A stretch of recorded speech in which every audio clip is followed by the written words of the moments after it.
Hey everyone, so this is the second video of me talking about my book She Fighter and why you need to get a copy right now. And if you did read it and got a copy, please don't forget to review it on Amazon because it will help people to know the story and read it and get to know She Fighter story, which I think and a lot of people think that it's gonna inspire a lot of youth, like younger generation, to just write their own story.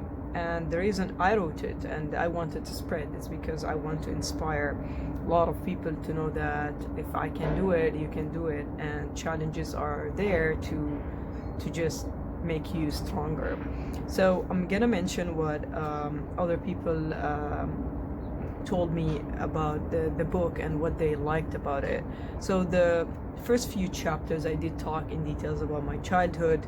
I did mention sensitive stories that people don't usually talk about, like how I was just rejected in school because of like stupid things. When you're like younger, you're like curly hair, and the kids used to bully me because I used to have curly hair, which is funny, but it happens. I mean, it happens with kids in school, and it happens right now, but we don't notice it. And sometimes if the teacher has like 20 kids in the classroom, she wouldn't notice that maybe one of them is tracking those stories and situations and is gonna write a book about it in the future. They don't know. They just treat everyone as the same. But all these children in the classroom, each one of them has a soul and is here for a certain reason.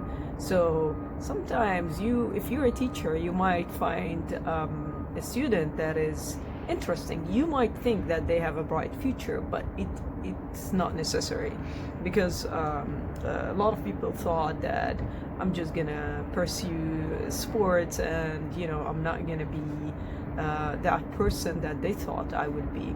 So it's not really about them. As Mother Teresa once said, it was never between you and them, it was between you and God. So you're not here on earth right now, alive, breathing, to prove anything to anyone. You're here for your own soul journey, and you need to discover that, and you need to fulfill it, and you need to start questioning and make sure you don't have to do it right now because you're still alive. So it's like it takes time, and it just takes a lot of like situations and experiences, and you don't have to plan your life. It's just happened to you, and life happened for you, not to you. And you just enjoy the mysterious part of life, which nobody really understands. So I'm gonna mention some of the things about people were interested in, like the things that were in the chapters. So one of the things I did get like a scar because of the bullying, and a scar on my lip. And I wrote 6 stitches later, I was well on my way to a scar. I continue to display it as a badge of honor. And I wrote also, despite my scar and the guilt, I insisted on being outside. And I mean outside, like just free to play football and just be who I am. I felt I belonged out there. Staying inside was a torture. Imagine now with the situation, staying inside is really a torture. But as you grow older, you start to learn more on how to deal with yourself. Another thing is they bullied Mo too. So Muhammad was like one of my best friends, childhood friends, and he was overweight, and he was being bullied for being overweight. And kids used to mock him. So Mo was overweight, and the kids ridiculed him. Sometimes they would hold him down and stuff cake in his mouth until he cried. So it is actually, you find it funny, but I'm sure if I meet Mo right now, or I don't really know where he is, but he probably had like this childhood trauma from all these bullying. Another thing is I used to get also like like cat calling, or what do you call it, like harassment, or like from school and from outside of the school. So sometimes they used to call me, they say, I don't know why her parents did not name her Muhammad or Ahmad, because she's such a boy and she's ugly. So you know how stereotyping in a lot of countries, and it's like a taboo. People don't talk about it. Like if you look different, if you act different, it means, because girls need to look like this or act in a certain way, and if you look a little bit more masculine, it means that you are a boy, you should not be a girl. But it's not up to you to decide this. It's up to me to decide who I want to be and who I am really. So and I'm gonna talk in the future about a lot of taboo things. A lot of countries and the Arab region especially don't really talk about it, because people are afraid to speak. And I'm gonna mention it in different videos about fear and the power of fear, and I'm gonna mention many other things in the videos. So just to be really fast, one of the chapters where like the school principal would get all the kids and start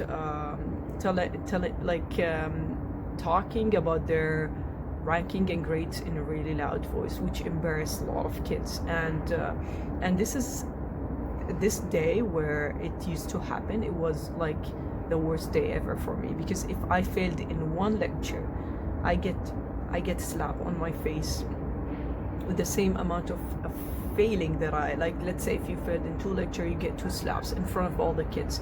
And this used to happen in 1992 and 1993. We used to get beaten up a lot in school. So I remember that story, and it affected me. I could not really forget it until now. We had a girl in the school. She failed 6 subjects, subjects in school. And one time the principal got her in front of everybody, and she just hold her grade in front of everybody like this, and she said she failed 6 subjects, and I'm gonna slap her 6 times on her face.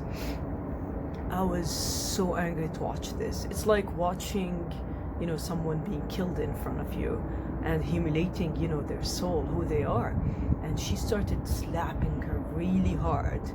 The 5th slap, she got a big scar on the face, and she started bleeding, and she said, oh, you messed up my hand. And then the girl was holding so strong, she did not cry, and the last slap was so hard that she fell on the ground and she started crying. And everybody was silent, because this is not a school system. This is like torture. I was boiling until now. When I talk about the story, I get really affected by what I saw, and I could not. I was young. I was like little. I could not just jump and attack that principal, because she would just slap me also on my face, and I just felt I need to speak about it. So I'm glad that later on in 2000 something 2 or 2005 maybe, the government banned hitting kids at school. But I do have a lot of stories of either being beaten up by teachers, or that I watched someone else getting beaten up. Anyway, I invite you to read that book, to read She Fighter. If you have any questions for me, please feel free to do it. And yeah, if you read it and did not write a review, please go ahead and do it, and enjoy your day.